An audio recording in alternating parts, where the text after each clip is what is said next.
Sir CBN ఇప్పుడు ప్రస్తుతం AP ముఖ్యమంత్రి చంద్రబాబు నాయుడు ప్లాన్ ఏంటి? అసలు గేమ్ ప్లాన్ ఏమైనా ఉందా? అని జెప్పేసి చాలా మంది మాట్లాడుతున్నారు. ఎందుకంటే అరచేతిలో స్వర్గం చూపిస్తున్నారే గానీ ఇంకేం జేయట్లేదని విమర్శ.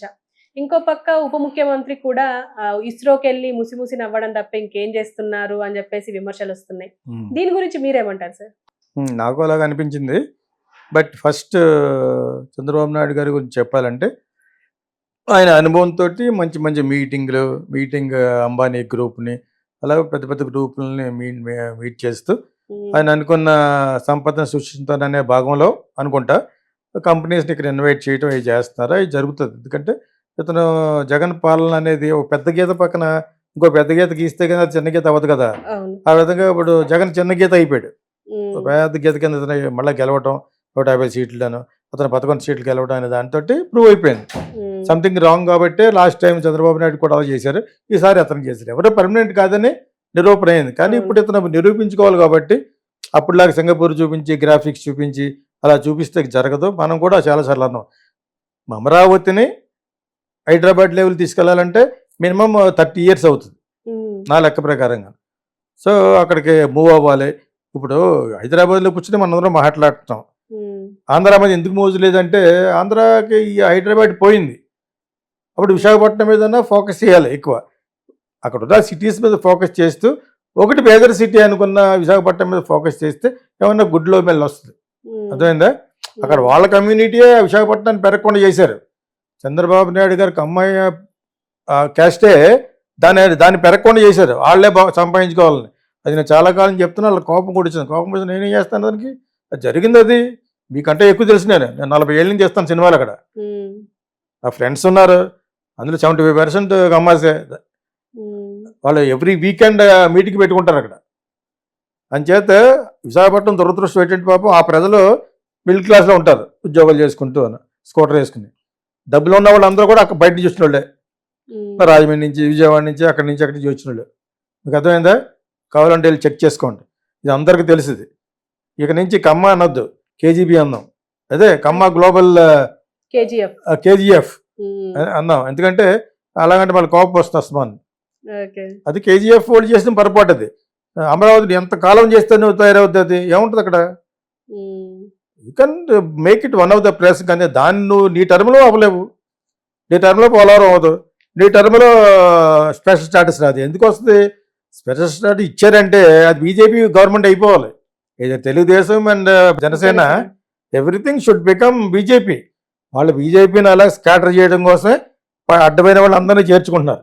మీకు అర్థమైనప్పుడు ఈ పరిస్థితుల్లో ఆయన మీటింగ్లు పెట్టి మొత్తానికి కొన్ని పరిశ్రమలు అక్కడ రావాలని ఏదో ప్రయత్నిస్తారు. 3000 కంపెనీలు వచ్చేస్తాయని బుల్షిట్. 3000 కంపెనీలు రావటం ఏంటి? 300 కూడా రావు. 30 తీసుకోండి ముందు చూద్దాం. నీ టర్మ్లో 30 కంపెనీలు పెట్టించండి. Companies like Samsung, companies like iPhone లాంటి పెద్ద పెద్ద పెట్టించండి. అర్థమైంది?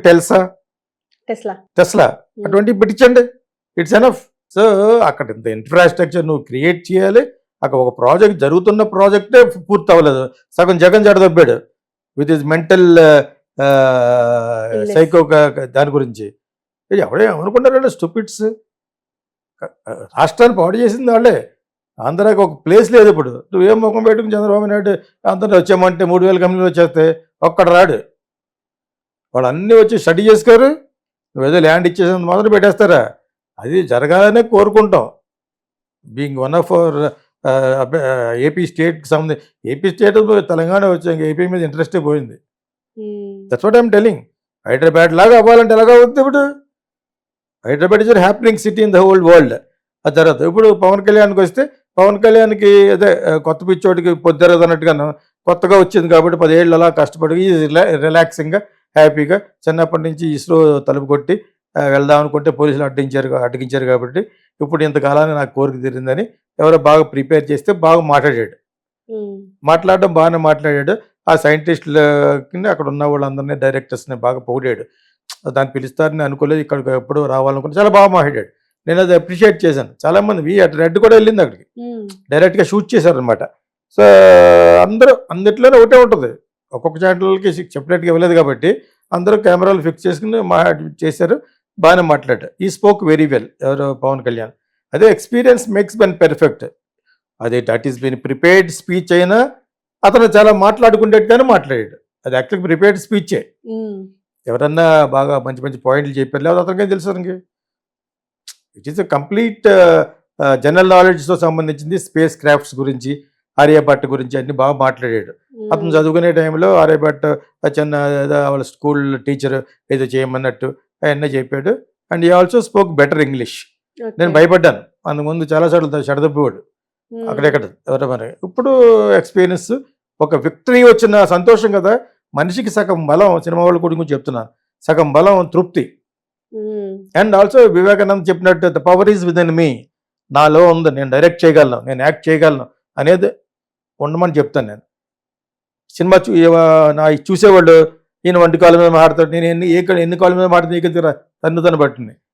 చెప్పే పాయింట్ వినాలి కానీ ఏ కలజోడు పెట్టుకున్నావు, ఆ కలజోడు పెట్టుకున్నావు, అవి మా వదిలేయండి. అది లూజర్స్ వాళ్ళు, దర్ ఆల్ లూజర్స్. మీరు పాజిటివ్గా ఉండాలనుకుంటే పాజిటివే ఉండాలి ఎప్పుడును. వివేకానంద నన్ను గుర్తుపెట్టుకున్నా లేకపోయినా సినిమా వాళ్ళ గురించి చెప్తున్నాను, మిగతా వాళ్ళు ఎలా పోతే నాకెందుకు. సినిమా వాళ్ళు నేను చేయగలను, I can direct, I can act అనిపించుకోవాలంటే అది మీరు స్ఫూర్తిగా పవన్ కళ్యాణ్ తీసుకోవచ్చు. Pawan Kalyan is not a great actor, or not a great dancer, or not a great orator. In fact వాళ్ళ బ్రదర్స్ అందరూ కూడా అంతే. ఆ పట్టుదలతో చేయగలవు అనే దాంతో చిరంజీవి ఇంతవరకు వచ్చాడు. అన్స్టాపబుల్ అంటే ఎవరంటే ఇండియన్ ఫిల్మ్ ఇండస్ట్రీలో చిరంజీవి. మరి ఇది మీరు చెప్తున్నారు, అది అతని యొక్క స్వగుణం చెప్పాను, అతని యొక్క ప్రతిభ గురించి చెప్పాను, అతని యొక్క ప్రవృత్తి ఎంతవరకు తీసుకొచ్చిందంటే is no looking back hero అని చెప్తున్నాను. ఇది చెప్పాలి, అది చెప్పాలి, అలాగే మీరు కూడా అవ్వచ్చు. ఒక మంచి డెబ్యూట్ అవ్వడానికి మంచి అవకాశం ఇప్పుడు, lots of web series. So అదేవిధంగా పవన్ కళ్యాణ్ నా దగ్గరికి వచ్చినప్పుడు లావు ఉండేవాడు, అంచెలంచె నేర్చుకోమంది, ప్రతిదీ నేర్చుకున్నాడు, ఇస్ బికమ్ ఏ స్టార్. అలాగే ఎప్పుడే ఎందుకు చెప్తున్నా అంటే అర్థం అవ్వాలని, చూసేవాళ్ళకి అర్థం అవ్వాలి. ఎక్కువ నాది ఎవరు చూస్తారు, సినిమా వాళ్ళే ఎక్కువ చూస్తారు. మామూలు ప్రజలు కూడా చూసేవాళ్ళకి ఒక స్ఫూర్తిని ఇవ్వాలనుకుంటాను అనమాట. ఆ విధంగా Pawan Kalyan is by all means చాలా ఇన్స్పిరేషన్, చాలా మోటివేషనల్ కింద లెక్క. చిన్నప్పుడు ఏదో ఇలాగా చేయమంటే అది కూడా సరిగ్గా చెక్కలతో చేయలేకపోయాం. అటువంటిది ఈ రోజు నన్ను నా మినిస్ట్రీలో వస్తుంది కాబట్టి నన్నే మీరు పిలుస్తారని నేను అనుకోలేదు, ఊహించలేదు. నన్ను పిలిచారు, ఐఎమ్ సో హ్యాపీ అని చాలా చాలా క్లుప్తంగా అందంగా మాట్లాడాడు. మొత్తం almost all channels including electronic channels cover చేసినాయి, ఇంక్లూడింగ్ ఈ ఛానల్ కూడా కవర్ చేసినట్టుంది. So it is a happy moment. అతను ఏం చేస్తాడు, చంద్రబాబు నాయుడు గారు మీరు ఏం చేస్తారో అటు నాకు జరగాలి, నాకు తెలియాలి అండ కదా. ఈయనేమో 3 సార్లు 40 సంవత్సరాల రికార్డు ఉన్నవాడు అని చెప్తా ఉంటాడు ఆయన. చెప్పడం నిజం కూడాను. అతను ఏం మాడతాడు, అంచేత అతని యొక్క మినిస్ట్రీ చూసుకుని, అతను మినిస్ట్రీ ఒకటి కాదు 3-4 ఇచ్చారు, చాలా వస్తాయి అతని కింద. అంచేత అవి చేసుకోవాలి. బట్ ఉప ముఖ్యమంత్రి అన్న ట్యాగ్ కొట్టి పెట్టారు కదా, అంచేత he is involved, he has to be involved in everything. ప్రజల యొక్క సంక్షేమం ఎక్కడైతే ఉందో అన్నిటిలోనూ అతను ఉంటుంది, అతని సేయింగ్ అంటే అతని మాట ఉంటుంది. అది ఎంతవరకు వాళ్ళు అండర్స్టాండింగ్ ఉన్నది అనేది మనకి ఇంకా అర్థం అవ్వాలని టైం పడుతుంది. ఈలోగా పాప అతని మీద ఆధారపడి ఇంకో 2 సినిమాలు ఉన్నట్టున్నాయి.